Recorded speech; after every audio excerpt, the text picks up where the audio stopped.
أعوذ بالله من الشيطان الرجيم.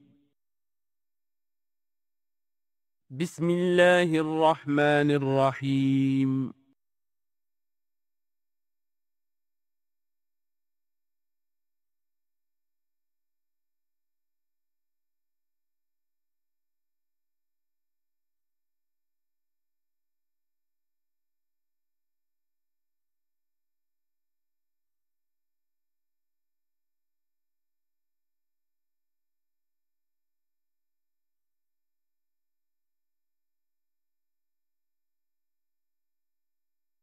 الحمد للہ وکفیٰ والصلاة والسلام علی عبادہ الذین اصطفیٰ،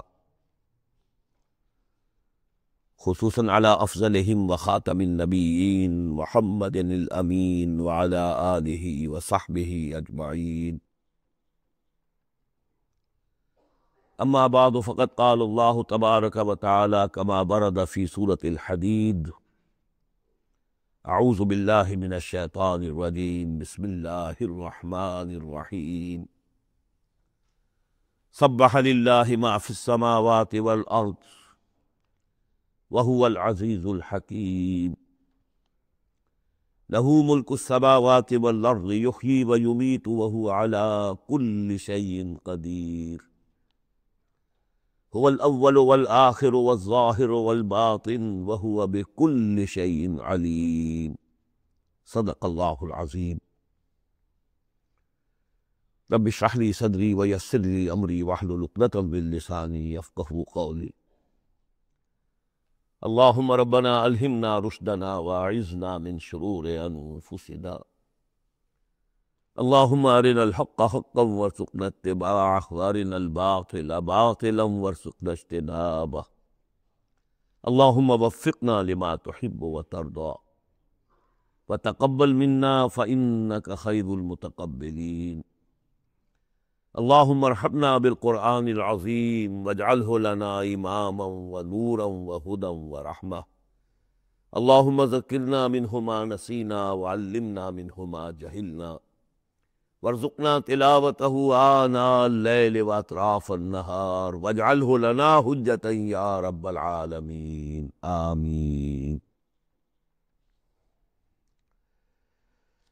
سورہ حدید سے قرآن حکیم میں جو مکی اور مدنی صورتوں کے 7 گروپ ہیں، ان میں سے چھٹے گروپ کی مدنی صورتوں کا آغاز ہو رہا ہے. یہ مقام اس اعتبار سے بہت اہم ہے کہ ایک تو یہ کہ پورے قرآن مجید میں تعداد کے اعتبار سے مدنی صورتوں کا یہ سب سے بڑا گلدستہ ہے. سورہ حدید سے شروع ہو کر جو 27ویں پارے کی آخری صورت ہے، پھر سورہ تحریم تک کہ جو 28ویں پارے کی آخری صورت ہے، یہ مسلسل صورتیں ہیں 10. اگرچہ حجم کے اعتبار سے یہ زیادہ نہیں ہے، 1.25 پارے سے بھی کم، لیکن صورتوں کی تعداد کے اعتبار سے یہ مدنی صورتوں کا سب سے بڑا گلدستہ ہے قرآن حکیم میں. اس لیے کہ ذہن میں تازہ کر لیجیے، پہلے سورہ بقرہ، آل عمران، سورہ نساء، سورہ مائدہ، اگرچہ 6.25 پارے لیکن صورتیں تو 4 ہی تھیں. پھر سورہ انفال، سورہ توبہ 2 صورتیں، پھر سورہ نور 1 صورت، پھر سورہ احزاب 1 صورت، پھر 3 صورتیں سورہ محمد صلی اللہ علیہ وسلم، سورہ فتح اور سورہ حجرات. یہ 10 صورتیں. دوسری نمایاں بات ان کی یہ ہے کہ ان میں سے 5 صورتیں وہ ہیں جن کا آغاز ہوتا ہے سبح للہ یا یسبح للہ کے الفاظ سے. تسبیح کرتی ہے اللہ کی ہر شے جو آسمانوں میں ہے اور ہر شے جو زمین میں ہے. یہ تسبیح کا ذکر فعل ماضی میں بھی ہے، فعل مضارع میں بھی ہے، اور فعل مضارع عربی زبان میں حال اور مستقبل دونوں کو کور کرتا ہے. تو گویا کہ زمان و مکان کا پورا احاطہ ہو گیا کہ جو کچھ آسمانوں میں ہے اور جو کچھ زمین میں ہے وہ اللہ کی تسبیح بیان کر رہا ہے، ہمیشہ سے اب بھی کر رہا ہے اور ہمیشہ کرے گا. ان صورتوں کا ایک خصوصی پھر نام ہے جن سے المسبحات، وہ صورتیں یہ جو تسبیح باری تعالیٰ کے ذکر سے شروع ہوتی ہیں۔ اس میں شامل کرتے ہیں بعض لوگ سورۃ الاعلیٰ کو بھی، سبح اسم ربک الاعلیٰ، لیکن وہاں وہ حکم کی صورت میں ہے۔ یہ مسبحات جو ہیں اس گروپ میں ان کی خصوصی شان ہے۔ تیسری بات جو کہ مضامین کے اعتبار سے ہے، بلکہ زمانہ نزول کے اعتبار سے پہلے سمجھ لیجیے۔ پہلی بات میں نے عرض کی کہ قرآن حکیم میں مدنی صورتوں کا تعداد سور کے لحاظ سے سب سے بڑا گلدستہ، ان میں سے 5 مسبحات۔ تیسری بات یہ کہ ان سب کا باستثناء واحد زمانہ نزول جو ہے وہ حضور صلی اللہ علیہ وسلم کا جو مدنی دور ہے سیرت مبارکہ کا، اس کا نصف آخر ہے، یعنی سن 5 کے بعد نازل ہوئی ہے، سوائے ایک صورت کے، وہ آ جائے گی سامنے۔ باقی جو 9 صورتیں ہیں سب کی سب بات کی۔ اس سے جو متعلق بنتی ہے بات وہ یہ ہے کہ اس زمانے میں مسلمانوں میں جوش جہاد، ذوق شہادت، جذبہ انفاق، بحیثیت مجموعی اس میں کچھ کمی آ گئی تھی۔ یہ کمی میں پہلے بھی اشارہ کر چکا ہوں کہ معاذ اللہ اس اعتبار سے نہیں ہوئی کہ سابقون الاولون کے ذوق میں اور شوق میں اور جذبے میں کمی آ گئی، لیکن چونکہ تعداد بڑھی مسلمانوں کی اور اب اکثریت ان لوگوں کی تھی کہ جو ایمان لائے ہیں ہجرت کے بعد، ان کی اس طرح کی تربیت تو نہیں ہوئی جیسے کہ مکے والوں کی ہوئی تھی 12 برس تک۔ اس اعتبار سے اوسط جب نکالیں گے تو اوسط کے اعتبار سے یقیناً ادھر کچھ اب اضمحلال کے آثار تھے۔ یہ آیت سورہ انفال میں بھی آ چکی ہے، الآن فیکم ضعفا، اب تمہارے اندر کچھ کمزوری آ گئی ہے۔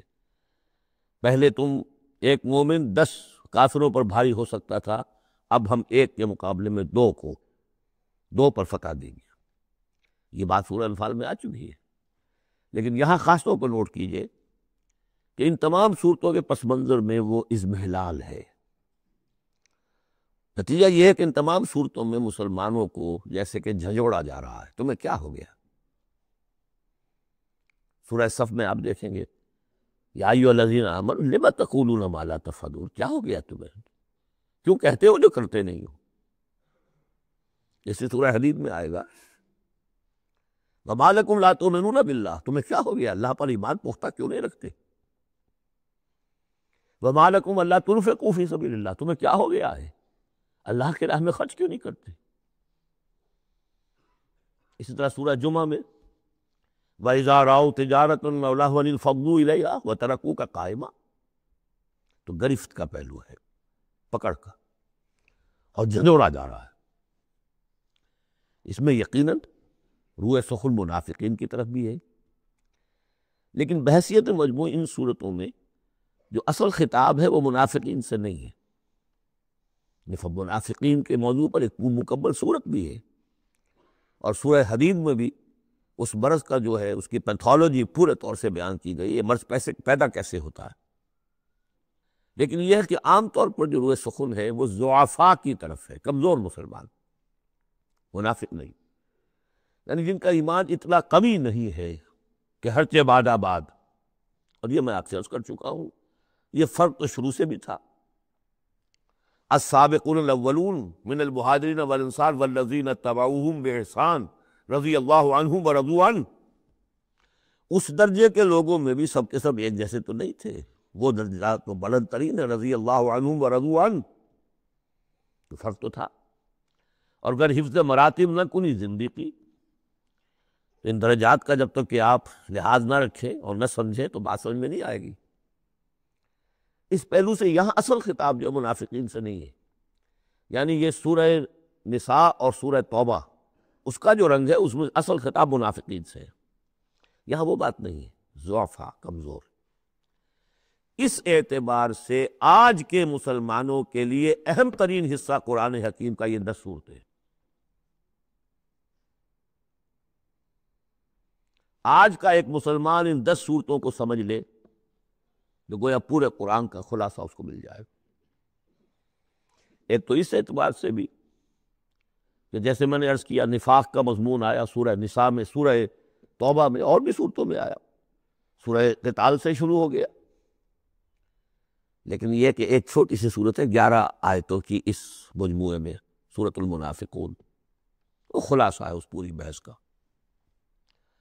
ایمان کی بحث تو مکی صورتوں میں 2/3 قرآن مکی صورتوں پہ مشتمل ہے، اب اس میں التذکیر میں آلاء اللہ جو ہے وہ نکال دیجئے تو ساری بحث ایمان ہی کی تو ہے، توحید کی، آخرت کی، معاد کی، باس بعد الموت کی، رسالت کی۔ اتنی لمبی چوڑی بحث کو سورہ تغابن 18 آیات پر مشتمل ایک صورت ہے۔ واقعہ یہ ہے کہ خلاصہ نکال دیا گیا، اتن کشید کر کے رکھ دیا گیا۔ تو ایک اس اعتبار سے بھی کہ اگر ان صورتوں کو سمجھ لیا جائے تو پورے قرآن کا خلاصہ سمجھ لیجئے کہ ان میں موجود ہے، 1.25 پارہ ہے، 1.25 پارے سے بھی کم ہے۔ اور دوسرے اس اعتبار سے کہ آج جو ہم مسلمان ہیں تو ہم تو در حقیقت نسلی مسلمان ہیں کہ ہم چونکہ بائی ایکسیڈنٹ آف برتھ، ایک حادثہ ہے یہ، ہمارے لیے اس میں کوئی فیصلہ تو نہیں تھا کہ ہم مسلمان ماں باپ کے گھر پیدا ہوں گے، اس بات none of our choice، اللہ نے ہمیں پیدا کر دیا مسلمان ماں باپ کے گھر، تو ہم نے اللہ، رسول، آخرت، نماز، روزہ یہ بچپن ہی سے سیکھ لیا، لیکن وہ ایمان، وہ قلبی یقین والا ایمان، وہ تو شاذ ہی کسی کو نصیب ہوتا۔ ڈھونڈ اب اس کو چراغ رخ زیبا لے کر، لہذا ہماری عظیم اکثریت اس وقت منافق بھی نہیں ہے، ہم دھوکہ دینے کے لیے تو نہیں ایمان لائے ہم، الحمدللہ منافق اس معنی میں نہیں ہے۔ تو ہماری عظیم اکثریت جو ہے وہ اس کیٹیگری میں فال کرتی ہے جو سورہ حجرات میں ہم پڑھ آئے ہیں، قالت الاعراب آمنا قل لم تؤمنوا ولکن قولوا اسلمنا ولما يدخل الايمان في قلوبكم، اور وہاں میں بتا چکا وہ منافقین کا تذکرہ نہیں ہے، اس لیے کہ آگے فرما دیا وَإِن تُطِيعُوا اللَّهَ وَرَسُولَهُ لَا يَلِتْكُم مِّنْ أَعْمَالِكُمْ شَيْئًا، حالانکہ بہت بڑے علماء بھی اس مغالطے میں مبتلا ہو گئے، منافقین کا تذکرہ وہ نہیں ہے، وہ مسلمان کے جو مسلمان ہیں بس ہیں مسلمان، چاہے اس وجہ سے ہے کہ پورا قبیلہ اسلام لا رہا تھا تو چلو بھائی اب چلو ہم بھی ایمان لے آئے، اور چاہے اس وجہ سے کہ ہم مسلمان ماں باپ کے گھر پیدا ہو گئے، کوئی ڈفرنس نہیں ہے، لیکن نیت میں بھی کوئی دھوکہ دینا نہیں ہے۔ اس وقت بھی کچھ لوگ تھے جو دھوکہ دینے کے لیے ایمان لائے تھے، وہ منافق تھے، لیکن وہ لوگ کہ جن کے دل میں نہ تو مثبت طور پر خلوص والا ایمان تھا اور نہ ہی کوئی منفی طور پر کوئی نفاق تھا، وہ تھے بین ہماری اکثریت انہیں پر مشتمل ہے۔ لہذا ہمارے اعتبار سے یہ قرآن حکیم کا جامع ترین اہم ترین حصہ ہے، اور یہی وجہ ہے کہ جس میں نے مطالعہ قرآن حکیم کے منتخب نصاب کا بار بار حوالہ دیا ہے، اس گروپ میں سے اس کی کئی صورتیں پوری شامل ہیں۔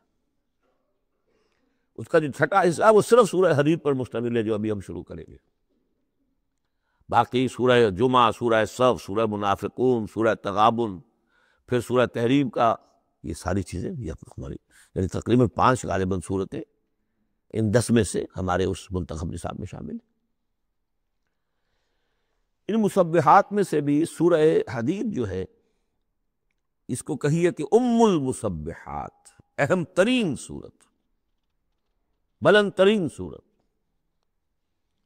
اور میں تحدیثاً للنعمہ عرض کر رہا ہوں کہ بارہا میں نے یہ کہا ہے کہ اللہ کا بہت بڑا فضل و کرم مجھ پر ہوا ہے کہ میں یہ بھی کہہ سکتا ہوں کہ اللہ نے یہ صورت مجھے عطا فرمائی ہے، اس پر میرا غور و فکر، سوچ بچار 50s سے شروع ہو چکا تھا، اور اللہ تعالیٰ نے مجھے انشراح دیا اس صورت کے بارے میں، اور اس کے حوالے سے اب اس کے دروس میرے 15 گھنٹے پر بھی ہے، اس کے بھی کیسٹس ہیں، اس کے بھی ویڈیوز ہیں، اس میں جو مباحث ہیں عظیم، ان میں سے تو ایک چاہتا ہے کہ عظیم لیکچر اس پر ہے۔ سبح للہ ما فی السماوات والارض، تسبیح کرتی ہے اللہ کی ہر وہ شے جو آسمان میں ہے اور زمین میں ہے، وہو العزیز الحکیم، اور وہ زبردست ہے، کمال حکمت والا۔ آگے چل کر دیکھیے گا کہ اس میں پھر اضافہ ہوگا، سبح للہ ما فی السماوات وما فی الارض، اور ایمفیسس، پھر آئے گا یسبح للہ ما فی السماوات والارض، پھر آئے گا یسبح للہ ما فی السماوات وما فی الارض۔ تو یہ مضمون جو ہے ان صورتوں کا بہت اہم ہے۔ یہ تسبیح سے مراد کیا ہے؟ ایک تسبیح تو وہ ہے کہ جو ہماری سمجھ میں آتی ہے، میں نے پہلے بھی عرض کیا تھا کہ تصویر کوئی ہو تو وہ مصور کے کمال فن یا اناڑی پن کا گویا کہ اپنے زبان سے اظہار کر رہی ہے۔ آپ دیکھتے ہی کہتے ہیں کسی اناڑی کی بنائی ہوئی تصویر ہے، یا آپ کہنے صاحب کسی بڑے ماہر فن مصور نے بنایا۔ گویا کہ تصویر اپنے مصور کے کمال فن یا اس کی عدم مہارت پر دلالت کر رہی ہے۔ اگر کمال فن پر کر رہی ہے تو گویا کہ زبان حال سے وہ تصویر اپنے مصور کی تعریف کر رہی ہے۔ اس معنی میں کائنات کا ذرہ ذرہ اپنے وجود سے گواہی دے رہا ہے، میرا پیدا کرنے والا، میرا صانع، میرا خالق، میرا باری، میرا مصور ہر عیب سے پاک ہے، ہر نقص سے پاک ہے، ایک ہستی کامل ہے، اس کے علم میں، اس کی قدرت میں، اس کی حکمت میں کہیں کوئی کمی نہیں۔ یہ تسبیح حالی ہے، زبان حال سے۔ اور جیسے کہ سورہ بنی اسرائیل میں ہم دیکھ آئے ہیں، یہ بھی ہو سکتا ہے کہ اللہ نے ہر ایک شے کو زبان دی ہو۔ سورہ حامی سجدہ میں بھی الفاظ آئے، ہمارے ہاتھ پاؤں کہیں گے الیوم انطقنا اللہ الذی انطق کل شیء، آج ہمیں اس اللہ نے زبان دے دی، اس نے ہر شے کو زبان دی ہے، تو ہر شے کی بھی زبان ہو سکتی ہے۔ اور سورہ بنی اسرائیل میں تھا وَإِن مِّن شَيْءٍ إِلَّا يُسَبِّحُ بِحَمْدِهِ وَلَٰكِن لَّا تَفْقَهُونَ تَسْبِيحَهُمْ۔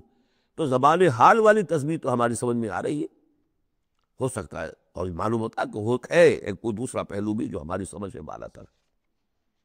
وَهُوَ الْعَزِيزُ الْحَكِيمُ، یہ دو اسماء اللہ تعالیٰ کے بار بار آئے ہیں، بہت مرتبہ آئے، اور ان صورتوں میں خاص طور پر آپ دیکھیں گے بہت تکرار ہوگی ان کی۔ اس کی وجہ کیا ہے کہ ایک تو یہ کہ یہ دو اسماء جو ہیں اس اعتبار سے ان کا جوڑا جو ہے معنوی اعتبار سے بہت اہم ہے۔ العزیز وہ ہستی کہ جس کا اختیار مطلق، لیکن ہمارا تصور یہ ہے کہ جہاں اختیار زیادہ آ جاتا ہے کرپشن آ جاتی ہے۔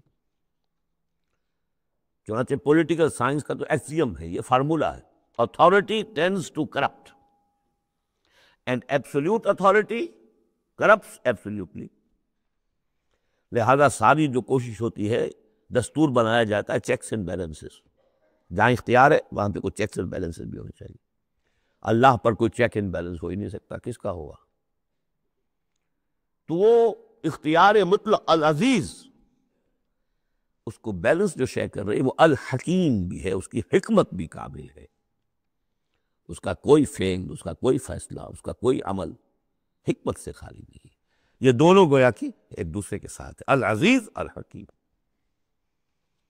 لہو ملک السماوات والارض، کیونکہ اس سورہ مبارکہ میں خاص طور پر دین، ایک دین کی حیثیت سے کہ جس میں ایک نظام، پورا نظام زندگی آئے اور حکومت بھی اس کے اندر شامل ہو، اللہ کی حکومت، لہذا یہ شانیں جو ہے خاص طور پر نمایاں کی جائیں گی۔ لہو ملک السماوات والارض، اس کے لیے ہے آسمانوں اور زمین کی بادشاہی۔ یحیی و یمیت، وہی زندہ رکھتا ہے، وہی مارتا ہے۔ وہو علی کل شیء قدیر، وہ ہر چیز پر قادر ہے۔ اس سورہ مبارکہ کی پہلی 6 آیات میں اللہ تعالیٰ کے اسماء و صفات کا جو ذکر ہو رہا ہے وہ پورے قرآن میں اس اعتبار سے منفرد ہے کہ بلند ترین سطح پر انتہائی جامعیت کے ساتھ ہے، فلسفے اور منطق کی بلند ترین سطح پر ہے۔ تیسری آیت اس کی وہ ہے جس کے بارے میں نے آپ کو پہلے سنایا تھا، امام راضی کا قول کہ آ کر کھڑے ہو گئے اس مقام پر جیسے کہ خوف زدہ ہو انسان، دیٹس زدہ۔ هو الاول والآخر والظاہر والباطن وهو بكل شيء علیم، وہی اول ہے، وہی آخر ہے، وہی ظاہر ہے، وہی باطن ہے۔ کیا سمجھے اس کو؟ وہی وہ ہے، پھر یہ کیا ہے؟ غالب کا بڑا پیارا شعر ہے، جبکہ تجھ بن نہیں کوئی موجود، پھر یہ ہنگامہ ہے خدا کیا ہے؟ وہی اول، وہی آخر، وہی ظاہر، وہی باطن۔ یہ ہے وہ مقام جس پر کہ آ کر کھڑے ہو گئے امام راضی، اعلم ان ھذا المقام مقام غامض مہیب عمیق۔ خبردار، ہوشدار کہ رہبر دم تیغست قدم رہا، ہوشیار ہو جاؤ، تلوار کی دھار پر قدم آ گیا ہے تمہارا۔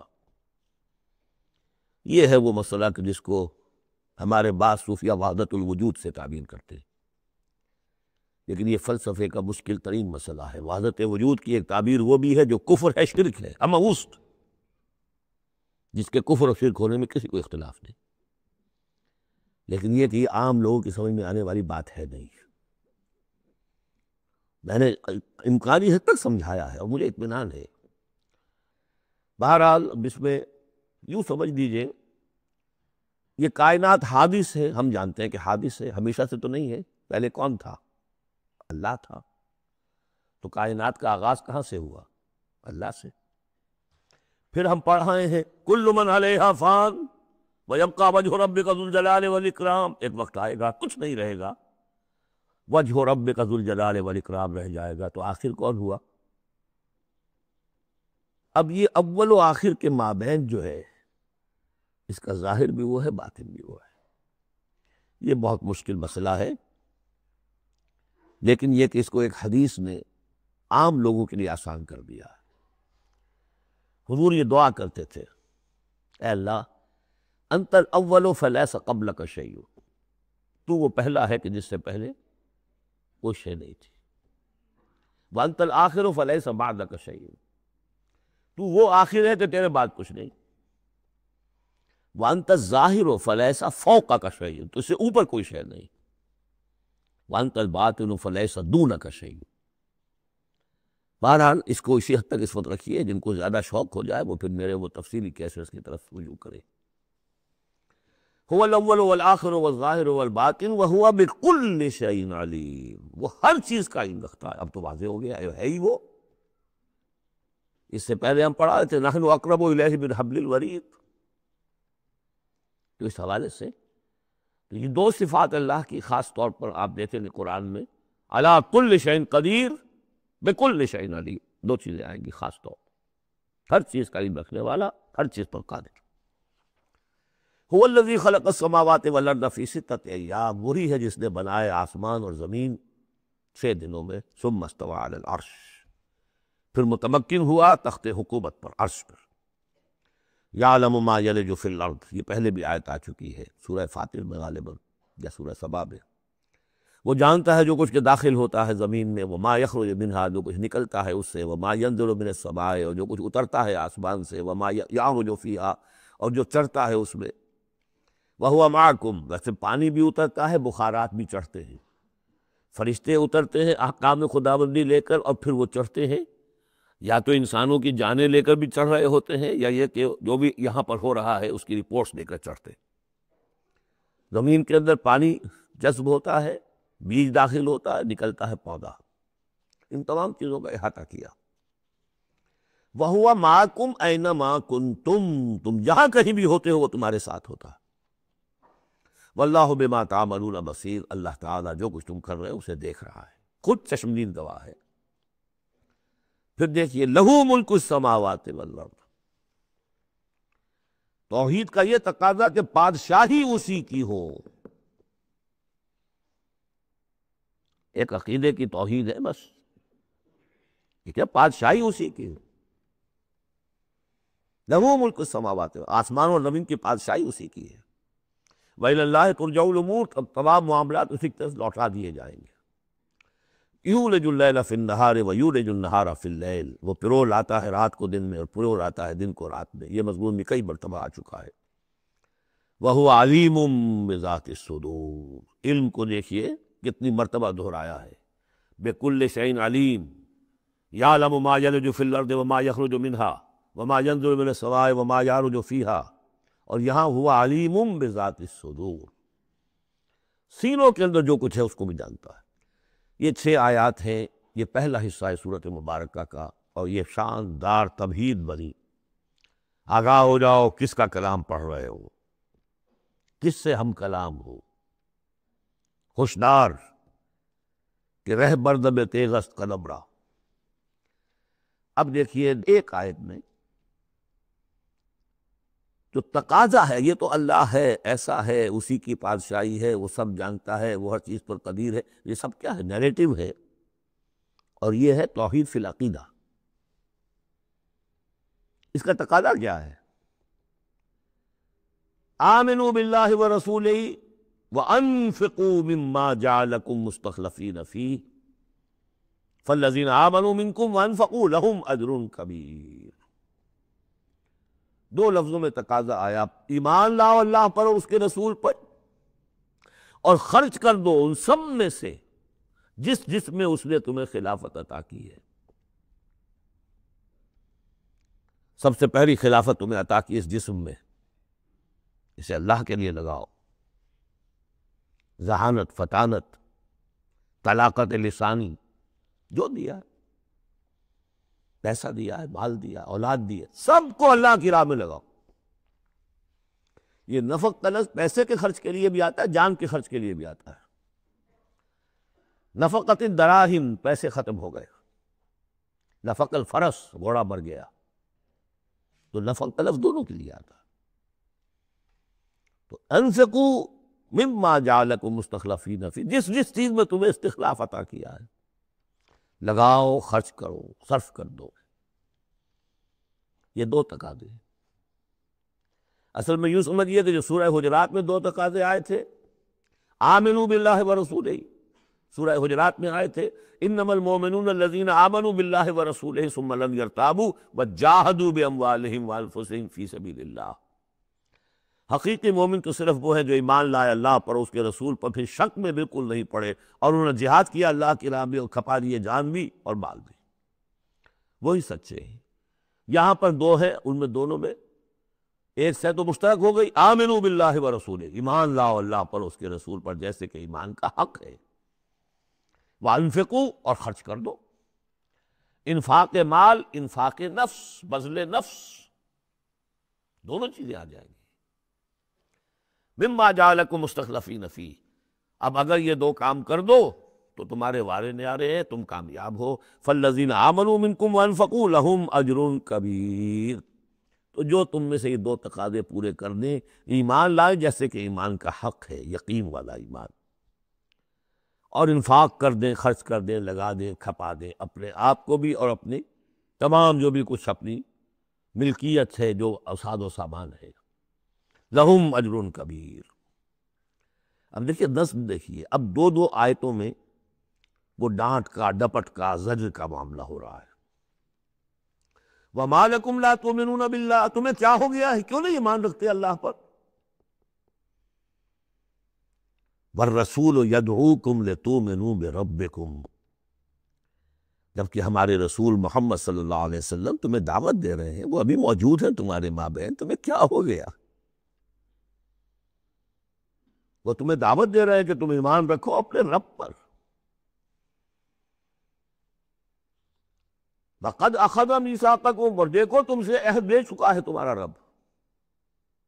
اگر تم ایمان کا دعویٰ کرتے ہو تو عہد در عہد، ایک عہد تو تم کر کے آئے تھے، أَلَسْتُ بِرَبِّكُمْ قَالُوا بَلَىٰ، پھر ایک عہد تم نے کیا سَمِعْنَا وَأَطَعْنَا، پھر تم نے عہد کیا ان اللہ اشتری من المؤمنین انفسهم واموالهم بان لهم الجنہ، بیع و شرح ہو چکی ہے۔ وقد اخذ میثاقکم، وہ تم سے عہد لے چکا ہے، ان کنتم مؤمنین، اگر تم حقیقتاً مومن ہو، دعویٰ تو کر رہے ہو ایمان کا۔ ساتھ ہی اب راستہ بتا دیا، اگر تم اپنی گریبان میں جھانکو اور محسوس کرو کہ وہ یقین والا ایمان تو نہیں ہے، اندر تو کچھ خلاصہ ہے، اللہ کرے کہ ہمیں اس کا احساس ہو جائے، اپنے گریبانوں میں جھانکے۔ اسلام تو ہے، اللہ کا شکر ہے، جو یہاں آئے ہوئے ہیں، دور دور سے آئے ہوئے ہیں، تو اسلام تو ہے، روزہ نماز تو ہے، لیکن اپنے اندر جھانکے وہ ایمان، یقین والا ایمان۔ اگر احساس ہو جائے کہ نہیں ہے تو معلوم ہونا چاہیے کہاں سے ملے گا یہ۔ هو الذی ينزل على عبده آیات بینات لیخرجکم من الظلمات الی النور، وہی تو ہے جو اپنے بندے پر صلی اللہ علیہ وسلم یہ آیات بینات نازل کر رہا ہے تاکہ نکالے تمہیں اندھیروں سے روشنی کی طرف۔ گویا کہ ایمان حقیقی، یقین والے ایمان کا منبع، سرچشمہ، اس کی سورس یہ ہے اللہ کی کتاب۔ اسے پڑھو، سمجھ کر پڑھو، تدبر کرو، غور و فکر کرو، محسوس کرو گے کہ تمہارے اندر ایک ہلچل ہے، تمہاری فطرت کے تار، یہ قرآن چھیڑے گا انہیں۔ نغمے بیتاب ہے تاروں سے نکلنے کے لیے، ایک ذرا چھیڑ تو دے زخمہ اضطراب حیات، اور اس سے خود تمہارے اندر سے ابھر کر ایمان اندر سے ابھرے گا۔ تمہارے اندر ہے، سویا ہوا ہے، تمہاری روح میں ہے، ڈورمنٹ ہے، صرف ایکٹیویٹ کرنے کی بات ہے، اور یہ آیات قرآنیہ انہیں ایکٹیویٹ کرتی ہیں۔ هو الذی ينزل علی عبدہ آیات بینات لیخرجکم من الظلمات الی النور وان اللہ بکم لرؤوف الرحیم، اور یقیناً اللہ تمہارے حق میں بہت رؤوف الرحیم ہے۔ اب آپ نے دیکھ لیا سورس جو ہے اس ایمان کا وہ کیا ہے، قرآن۔ سورہ شورى میں ہم دیکھ آئے ہیں خود حضور کو کہاں سے ملا، وَكَذَلِكَ أَوْحَيْنَا إِلَيْكَ رُوحًا مِّنْ أَمْرِنَا مَا كُنْتَ تَدْرِي مَا الْكِتَابُ وَلَا الْإِيمَانُ وَلَكِنْ جَعَلْنَاهُ نُورًا نَّهْدِي بِهِ مَن نَّشَاءُ مِنْ عِبَادِنَا۔ اے نبی، آپ کو تو معلوم نہیں تھا کتاب کسے کہتے ہیں، شریعت کسے کہتے ہیں، نہ آپ تورات سے واقف، نہ آپ انجیل سے واقف، آپ تو مکے کے امیین میں سے تھے۔ ایمان کسے کہتے ہیں؟ وَلَكِنْ جَعَلْنَاهُ، اس قرآن کو ہم نے نور بنا کر آپ پر اتارا ہے۔ وہ ایمان جو ہے اب آپ کا باطن اس سے جگمگا اٹھا ہے، اب آپ جو ہے گویا کہ اب روشنی کا مینار ہے، اب آپ ہدایت دیں گے سیدھے راستے کی طرف۔ اسی کو مولانا ظفر علی خان نے کہا ہے بہت خوبصورتی لیکن بہت سادگی سے، وہ جنس نہیں ایمان جسے لے آئیں دکانیں فلسفہ سے، ڈھونڈے سے ملے گی عاقل کو یہ قرآن کے سپاہی۔ اچھا، ایک بات تو ہو گئی کہ تم ایمان کیوں نہیں، تمہارا پختہ کیوں نہیں ہے، یہ دل میں یقین ایمان کیوں لیے پھر رہے ہو، یہ شکوک و شبہات کے کانٹے جس میں چبھے ہوئے ہیں اس ایمان کے ساتھ گزارا کیوں کر رہے ہو؟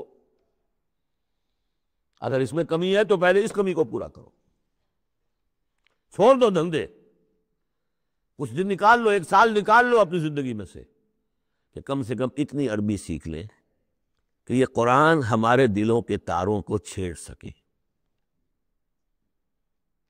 وہ اسی وقت ہوگا تیرے ضمیر پہ جب تک نہ ہو نزول کتاب، گرہ کشا ہے در آذین صاحب کشاف۔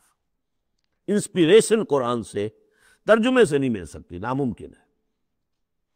مفہوم سمجھ لیں کہ دماغ میں کچھ چیزیں آ جائیں گی، لیکن وہ جو قلب کو متحرک کرنا ہے، اس کو انسپائر کرنا ہے، وہ اسی وقت ہوگا۔ اب دوسری ڈانٹ، وَمَا لَكُمْ أَلَّا تُنْفِقُوا فِي سَبِيلِ اللَّهِ، تمہیں کیا ہو گیا، خرچ کیوں نہیں کرتے اللہ کی راہ میں؟ وَلِلَّهِ مِيرَاثُ السَّمَاوَاتِ وَالْأَرْضِ، آسمان اور زمین کی ساری وراثت تو بالآخر اللہ ہی کے لیے رہ جائے گی، تمہارے پاس رہ جائیں گے یہ محل، یہ کوٹھیاں، یہ فیکٹریاں، تم آج ہو کل نہیں ہوگے، جو اگلے ہوں گے وہ بھی پھر نہیں ہوں گے، کائنات تو اسی کی ہے، وارث وہی ہے، الوارث وہی تو ہے، اور تم سید کے رکھ رہے ہو۔ وَمَا لَكُمْ أَلَّا تُنْفِقُوا فِي سَبِيلِ اللَّهِ، اور انفاق میں نوٹ کر لیجیے، میں بتا چکا ہوں کہ انفاق کے اندر انفاق مال بھی ہے، انفاق نفس بھی ہے، بذل نفس، جان کھپانا، وہ واضح ہو جائے گا۔ وَلِلَّهِ مِيرَاثُ السَّمَاوَاتِ وَالْأَرْضِ لَا يَسْتَوِي مِنْكُمْ مَنْ أَنْفَقَ مِنْ قَبْلِ الْفَتْحِ وَقَاتَلَ، برابر نہیں ہے تم میں سے وہ جنہوں نے انفاق کیا اور قتال کیا فتح سے پہلے، قتال آ گیا، جان کھپانے کے لیے میدان میں آئے۔ انفاق جو کہا تھا آیت نمبر 7 میں، وہ صرف مال کا نہیں، جان کا بھی ہے، اور انفاق کے جان جو ہے اس کا سب سے بڑا موقع کیا ہے؟ جنگ، جہاں آپ نقد جان ہتھیلی پر رکھ کر حاضر ہوتے، وہ تو اگر جان بچ جائے تو گویا کہ بونس ہے، اللہ جو جاتا ہے جنگ میں وہ پورا رسک لے کر جاتا ہے۔ اب یہاں بات یہ بتائی گئی کہ جو فتح سے پہلے ایمان لائے تھے جبکہ اسلام کمزور تھا، اور انہوں نے قتال کیا اس وقت جبکہ مسلمانوں کی طاقت بہت کم تھی، ان کا درجہ اولئک اعظم درجۃ من الذین انفقوا من بعد وقاتلوا، ان کا بہت اونچا درجہ ہے، بہت عظیم درجہ ہے ان لوگوں کے مقابلے میں کہ جنہوں نے انفاق کیا اور قتال کیا فتح کے بعد۔ وَكُلًّا وَعَدَ اللَّهُ الْحُسْنَىٰ، اب فتح کے بعد سے صاف ظاہر ہو رہا ہے کہ یہ صورت کم سے کم سن 6 کے بعد نازل ہوئی ہے، اس لیے کہ فتح تو پہلی جو ہے وہ سن 6 میں صلح حدیبیہ کی شکل میں حاصل ہوئی ہے، اِنَّا فَتَحْنَا لَكَ فَتْحًا مُبِينًا۔ اور پھر جو ظاہری فتح تھی وہ تو فتح مکہ ہے، وہ سن 8 میں ہے۔ یہاں فرمایا جا رہا ہے جن لوگوں نے قتال کیا اور انفاق کیا فتح سے پہلے، ان کا درجہ بہت بلند ہے ان سے جنہوں نے انفاق کیا اور قتال کیا بعد میں۔ اگرچہ کُلًّا وعد اللہ الحسنیٰ، سب سے اللہ کا وعدہ ہے بہت اچھا، واللہ بما تعملون خبیر، اور جو کچھ تم کر رہے ہو اللہ اس سے باخبر ہے۔ اب آئی پکار، اس کو اب کھلے دل سے بیدار دل سے سنیے۔ میرا خالق آپ کا خالق، میرا مالک آپ کا مالک، اس کائنات کا مالک، من ذا الذی یقرض اللہ قرضا حسنا، کون ہے وہ جو اللہ کو قرض حسنا دے؟ ہے ہمت دینے کی؟ من ذا الذی یقرض اللہ قرضا حسنا فیضاعفہ لہ، اللہ اس کے لیے اسے دگنا بھی کرتا رہے گا، وَلَهُ أَجْرٌ عَظِيمٌ، اور ان کے لیے بہت بڑا اجر بھی ہوگا۔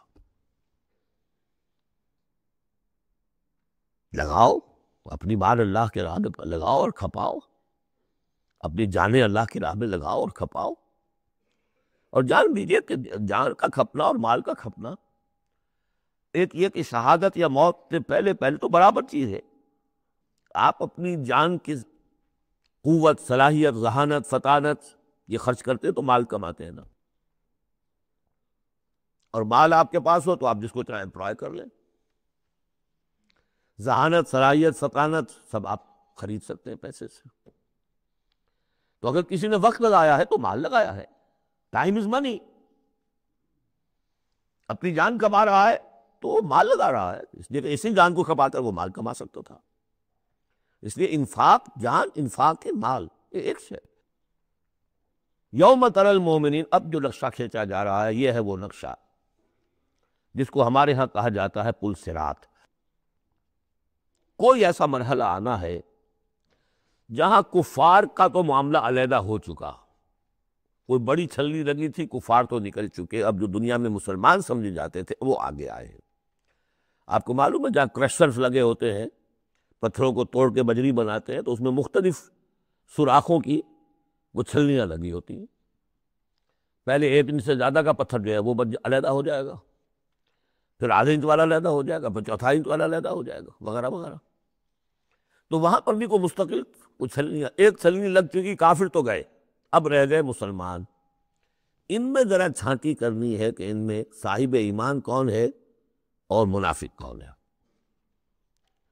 اس کے لیے پل صراط کوئی جگہ ہے جہاں سے گزرنا ہوگا، گپ اندھیرا ہوگا، اور اس کے نیچے ہوگی جہنم، گپ اندھیرا۔ اور جن کے پاس ایمان تھا دنیا میں انہیں روشنی مل جائے گی، یہاں ان کے قلب سے روشنی نکل رہی ہوگی۔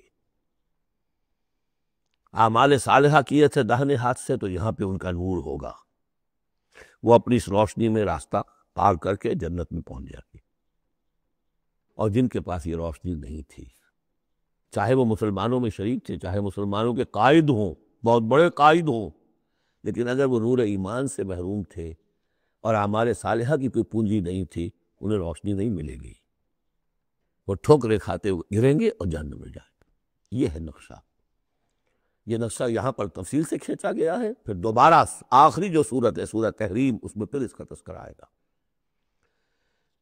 یوم تری المؤمنین والمؤمنات یسعی نورہم بین ایدیہم وبایمانہم، جس دن کہ تم دیکھو گے مومن مردوں اور مومن عورتوں کو کہ ان کا نور دوڑتا ہوا ہوگا ان کے سامنے اور داہنی طرف، سامنے نور ایمان اور داہنی طرف نور اعمال صالحہ۔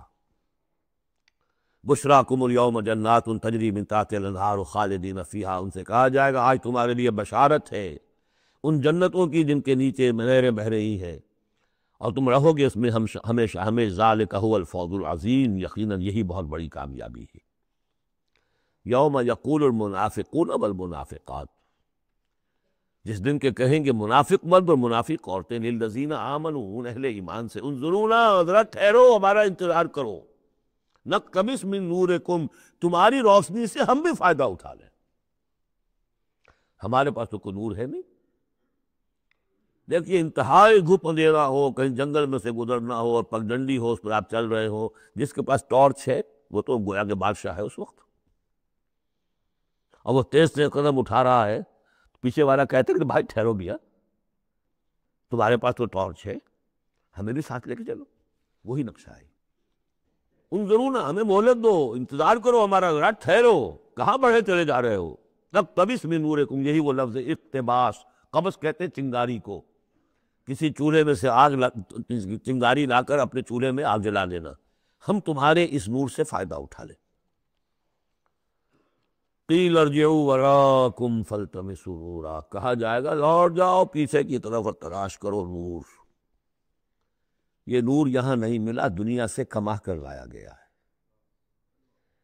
یہاں قیلا کہا گیا، قالو نہیں کہا گیا۔ اہل ایمان کی شرافت اور مروت سے یہ بعید ہے کہ وہ یہ جواب دے، کوئی کہنے والا ہوگا اللہ کا فرشتہ، قیلا کہا جائے گا، قیل ارجعوا وراءکم، لوٹ جاؤ پیچھے کی طرف، فالتمسوا نورا، اگر ہو سکتا ہے جاؤ دوبارہ دنیا کے اندر، وہاں جا کر ایمان اور عمل صالح کی کمائی کر کے لاؤ تو یہ نور ہوگا۔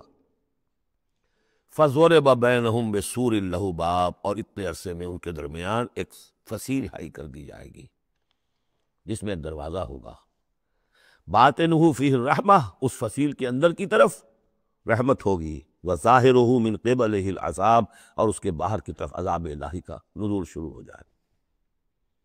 یہ چھلنی ہے جو اہل ایمان اور منافقین کے درمیان لگائی جائے گی۔ اب اس اعتبار سے اگلی دو آیتیں جو ہے قرآن مجید کا اہم ترین مقام ہے کہ یہ پیتھولوجی کیسے ڈیولپ ہوتی ہے، نفاق کیسے آتا ہے۔ ینادونہم الم نکن معکم، وہ منافق کہیں گے اے مسلمانوں کیا ہم تمہارے ساتھ نہ تھے؟ تمہارے ساتھ مسجد نبوی میں ہم نمازیں پڑھتے تھے، عیدیں پڑھتے تھے، ہم تمہارے ساتھ تھے۔ الم نکن معکم، کیا ہم تمہارے ساتھ نہ تھے؟ قالوا بلا، اب وہ کہیں گے ہاں تھے تو ہمارے ساتھ، کیوں نہیں تھے؟ ولکنکم فتنتم انفسکم، تم نے اپنے آپ کو فتنے میں ڈالا۔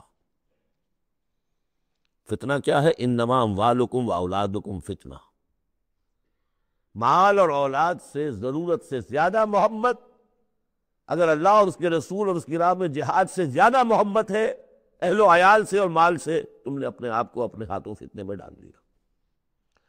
یہاں ذرا وہ آیت اب یاد کر لیجئے جو سورہ توبہ میں ہم پڑھا ہے، آیت نمبر 24، قل ان کان آباؤکم وابناؤکم واخوانکم وازواجکم وعشیرتکم واموال اقترفتموها وتجارۃ تخشون کسادها ومساکن ترضونها احب الیکم من اللہ ورسولہ وجہاد فی سبیلہ فتربصوا حتی یاتی اللہ بامرہ واللہ لا یہدی القوم الفاسقین۔ اے نبی ان سے کہہ دیجئے کہ اگر تمہیں اپنے باپ اور بیٹے اور بھائی اور بیویاں اور رشتہ دار اور وہ مال جو بڑی محنت سے جمع کیے ہیں، وہ تجارت جس کی کساد کا تمہیں اندیشہ رہتا ہے، اور وہ حویلیاں اور محل جو تمہیں بڑے محبوب ہیں، اگر ان 8 چیزوں کی محبت زیادہ ہے تمہارے دل میں اللہ اور اس کے رسول اور اس کی راہ میں جہاد کی محبت سے، تو جاؤ دفع ہو جاؤ، انتظار کرو یہاں تک کہ اللہ اپنا فیصلہ سنا دے۔ یہ ترازو کس نے ٹلٹ کی ادھر؟ یہ 8 والا پلڑا کیوں ہوا نیچے؟ کیوں نہیں یہ 3 والا نیچے گیا؟ یہ تمہارا فیصلہ ہے، اٹ واز یور چوائس، لہذا فتنتم انفسکم، تم نے خود اپنے آپ کو فتنے میں ڈالا، اور یہ فتنے میں جب ڈالا وَتَرَبَّصْتُمْ، نتیجہ تربص نکلا، وہی جو آیت ختم ہوئی آیت نمبر 24 سورہ توبہ کی، فَتَرَبَّصُوا، گو مگو میں آدمی مبتلا ہو جاتا ہے، چلوں نہ چلوں، بڑھوں نہ بڑھوں، قدم بڑھاتا ہوں تو یہ خطرات آتے ہیں، یہ مصیبتیں آتی ہیں، رک جاتا ہوں تو باش پرس ہوتی ہے، پوچھا جائے گا اچھا چلو جھوٹ بول کے جان بچا لوں گا، اس سے آگے بڑھنا شروع ہوتا ہے بس۔ وَلَٰكِنَّكُمْ فَتَنْتُمْ أَنفُسَكُمْ وَتَرَبَّصْتُمْ وَارْتَبْتُمْ، اور پھر ایک مرحلہ آتا ہے کہ وہ ایمان کی تھوڑی بہت پونجی جو تھی اس میں ریب اور شکوک و شبہات کے کانٹے چڑھنے شروع ہو جاتے ہیں، کیا پتہ ہوگے بھی کہ نہیں آخرت، یہ دنیا نقد ہے، اس کی لذت نقد، اس کی کلفت نقد، اس کا عیش نقد، اس کی تکلیف نقد، پتہ نہیں آخرت ہوگی کہ نہیں ہوگی، پھر شکوک و شبہات آئیں گے۔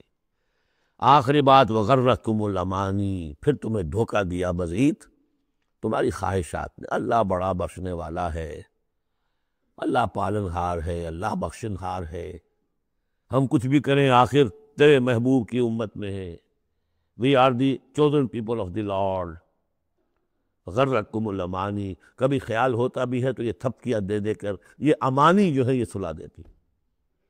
وغرکم باللہ الغرور حتیٰ جاء امر اللہ، یہاں تک کہ اللہ کا فیصلہ آ گیا۔ وغرکم باللہ الغرور، اور تمہیں خوب دھوکہ دیا اللہ کے نام پر اس دھوکے باز نے، شیطان لعین نے۔ یہ سورہ لقمان میں آ چکا ہے۔ فلا یغرنکم الحیات الدنیا ولا یغرنکم باللہ الغرور۔ یہ ہے سٹیجز۔ دنیا، مال، اسباب، اولاد، کاروبار، ان چیزوں میں اتنا انہماک کہ اللہ اور اس کا رسول اور اللہ کی راہ میں جہاد کی جو محبت ہے وہ کمتر ہو جائے۔ یہ نقطۂ آغاز ہے۔ یہاں سے تربص سے ریب و شکوک، اور ریب و شکوک سے آگے نفاق۔ فَالْيَوْمَ لَا يُؤْخَذُ مِنْكُمْ فِدْيَةٌ وَلَا مِنَ الَّذِينَ كَفَرُوا، تو آج نہ تم سے کوئی فدیہ قبول کیا جائے گا اور نہ کافروں سے۔ اشارہ کر دیا گیا دنیا میں تم مسلمانوں کے ساتھ تھے، یہاں تمہارا حشر اور کافروں کے ساتھ ہے۔ یہی نفاق کی حقیقت ہے۔ منافق دنیا میں مسلمان شمار ہوتا، قانون میں مسلمان ہے، آخرت میں جا کر پردہ کھلے گا کہ ایمان کی حقیقت تو تھی ہی نہیں، یہ تو ایک عقیدہ تھا، لیے پھرتا تھا، ایک ڈوگما تھا، دل میں وہ بات نہیں تھی۔ وَلَمَّا يَدْخُلِ الْإِيمَانُ فِي قُلُوبِكُمْ، وہ ایمان ابھی تمہارے دلوں میں داخل نہیں ہوا تھا۔ دل کے اندر ایمان نہیں تو نور کہاں سے آ جائے گا؟ اور دل میں ایمان نہیں تو جو نیکی بھی کر رہے وہ دکھاوے کی نیکی ہے، وہ دنیا میں لوگوں کے اندر شہرت حاصل کرنے کی نیکی ہے۔ ہاں ایمان یہاں ہے تو اب نیکی جو ہے اس کے اندر نور ہے۔ فَالْيَوْمَ لَا يُؤْخَذُ مِنْكُمْ فِدْيَةٌ وَلَا مِنَ الَّذِينَ كَفَرُوا مَأْوَاكُمُ النَّارُ وَهِيَ مَوْلَاكُمْ وَبِئْسَ الْمَصِيرُ۔ اب تو تمہارا ٹھکانہ تو آگ ہی ہے، اور وہ بہت برا ٹھکانہ ہے، وہی تمہاری مولا ہے، غم خار ہے، دم ساز ہے۔ کوئی اپنا شکوہ شکایت کرنی ہے، کوئی نالہ و فریاد، اسی سے کہو جو کچھ کہنا ہے۔ بئس المصیر، اور وہ بہت برا ٹھکانہ ہے۔ اب یہ سب کچھ اگر آپ نے سن لیا تو اب یہ آپ سے ایک اور سوال اللہ تعالیٰ کر رہے ہیں۔ الم یعن للذین آمنوا ان تخشع قلوبہم لذکر اللہ وما نزل من الحق، کیا وقت آ نہیں گیا اہل ایمان کے لیے کہ ان کے دل جھک جائیں اللہ کی یاد میں اور اس کے سامنے کے جو حق میں سے نازل ہو چکا ہے؟ یاد ہے اس قرآن کے بارے میں سورہ بنی اسرائیل میں کیا پڑھا تھا؟ وَبِالْحَقِّ أَنزَلْنَاهُ وَبِالْحَقِّ نَزَلَ، ہم نے اس کو نازل کیا حق کے ساتھ، اور یہ نازل ہوا ہے حق کے ساتھ۔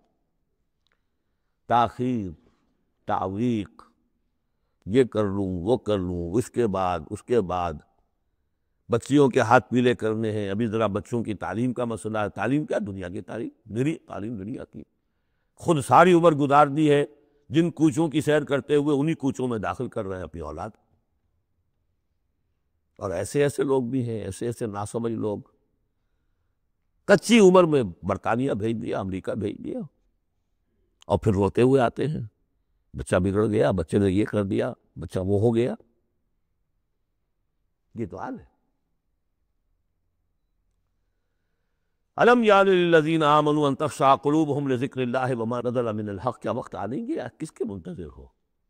اہل ایمان کے دل جھک جائیں اللہ کی یاد میں اور اس قرآن کے سامنے۔ ولا یکونوا کالذین اوتوا الکتاب من قبل، نہ ہو جائیں ان لوگوں کے مانند جنہیں کتاب دی گئی تھی پہلے۔ فطال علیہم الامد، تو جب ان پر طویل مدت گزر گئی، فقست قلوبہم، تو ان کے دل سخت ہو گئے۔ یاد ہے سورہ بقرہ کی آیت؟ ثم قست قلوبکم فہی کالحجارۃ او اشد قسوۃ، پتھروں کی طرح سخت، اس سے بھی زیادہ سخت۔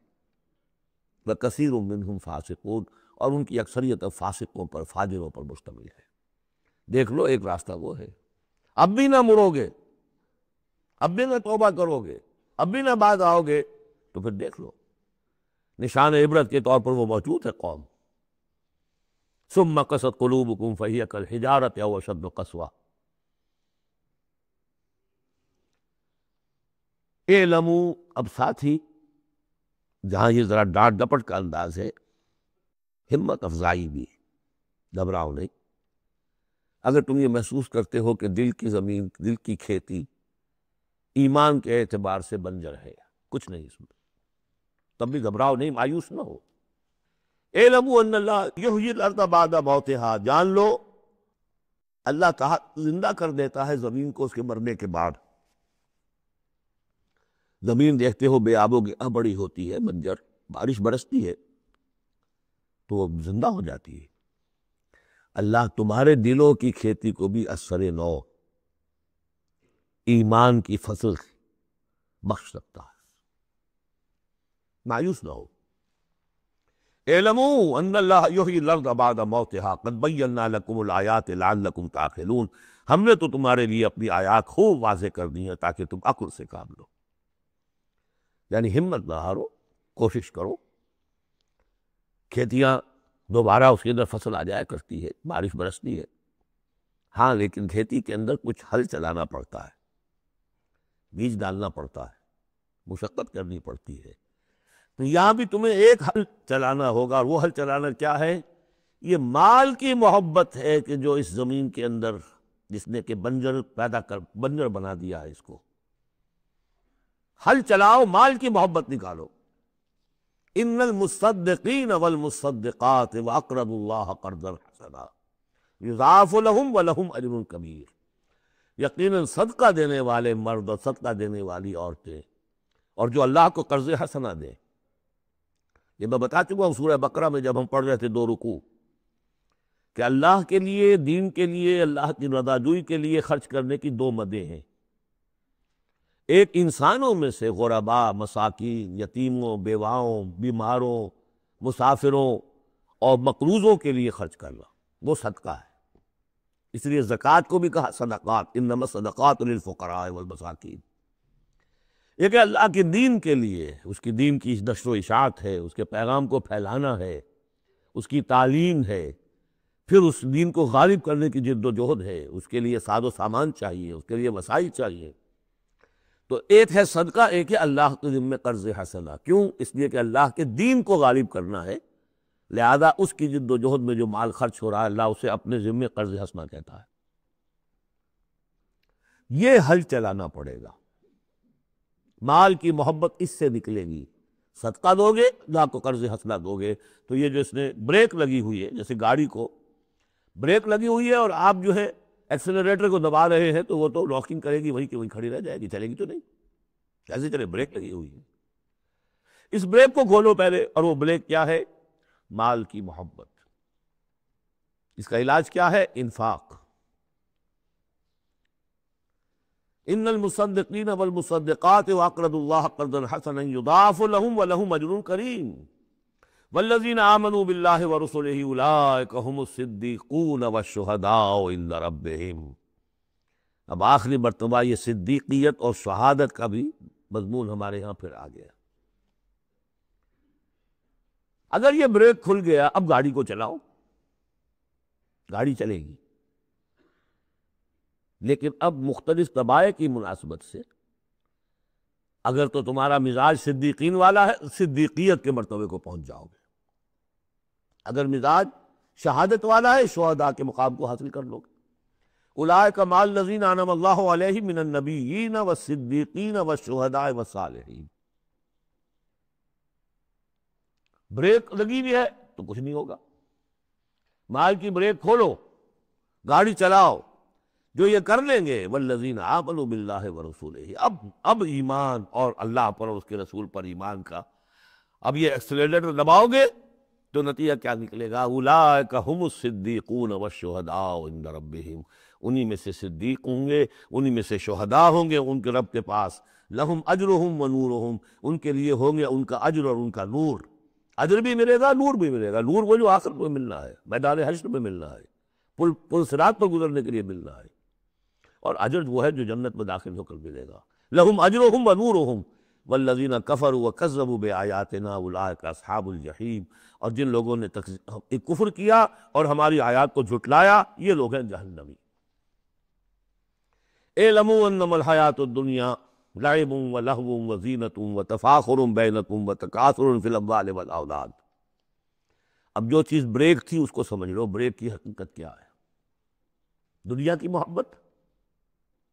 جان لو کہ یہ دنیا کی محبت کیا ہے اس کے سوا کہ کچھ عرصہ کھیل کود میں گزرتا ہے، لعب۔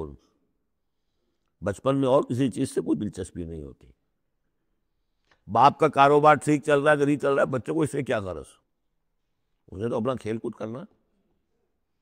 لہو، ذرا سا ٹین ایج آئی تو اب کھیل معصوم کھیل نہیں رہتا، اس میں کچھ سینشول گریٹیفیکیشن شروع ہو جاتی ہے، لو۔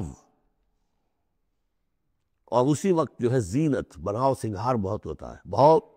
اس ایج میں مردوں کو بھی خیال ہوتا ہے ٹھیک ٹھاک لباس ہو، پورا جو ہے ہمارے فیشن کے مطابق ہو، ویری سینسٹیو۔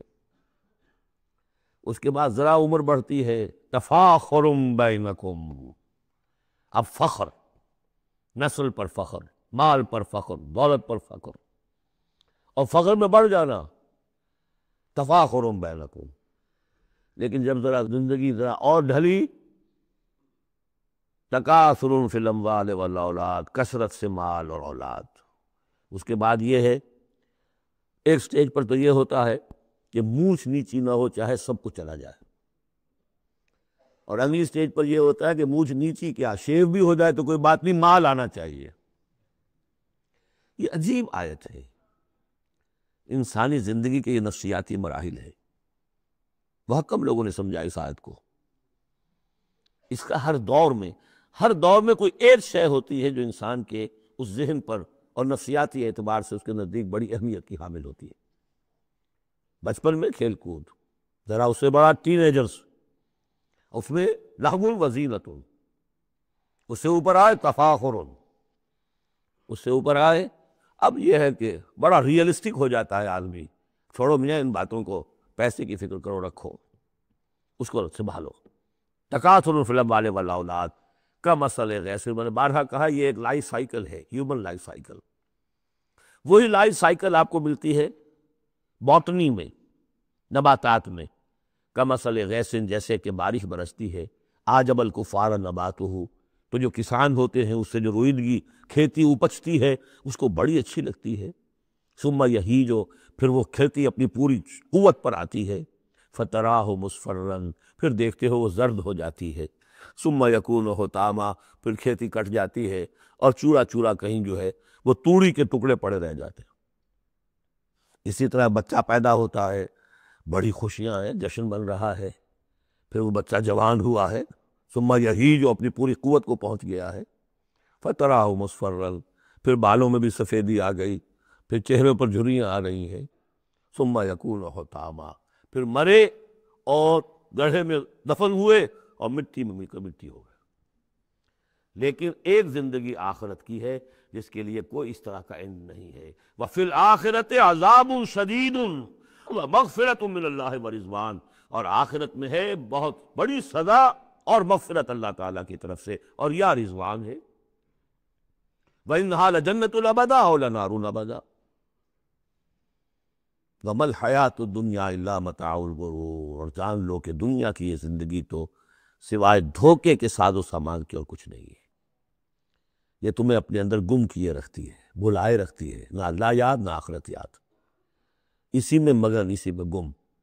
کافر کی یہ پہچان کہ آفاق میں گم ہے، اور مومن کی یہ پہچان کہ گم اس میں ہے آفاق۔ بارک اللہ لی و لکم فی القرآن العظیم ونفعنی وإیاکم بالآیات والذکر الحکیم۔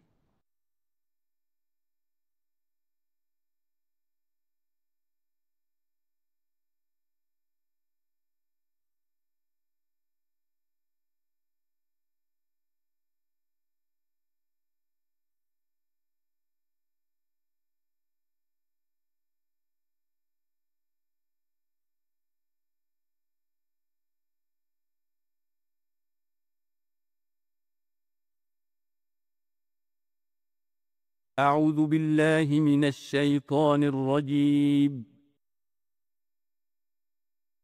بسم الله الرحمن